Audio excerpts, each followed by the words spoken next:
Assalamualaikum my lovely viewers, this is World Learning Tutorial channel for you. Today in this tutorial I am going to show you allow on record what happened projecting in Windows 11. So for this case I will go to the search option and enter the settings. In this settings option I will do the press the gaming, and here have capture, save location, recording preference. Click here.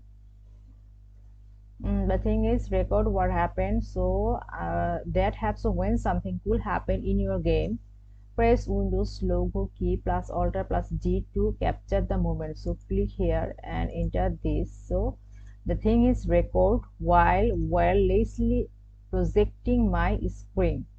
See, I have on this thing. So before that we have to on this option or allow this option of selecting this option, then enter the here, and in this time we will press on marking the record while wirelessly projecting my screen.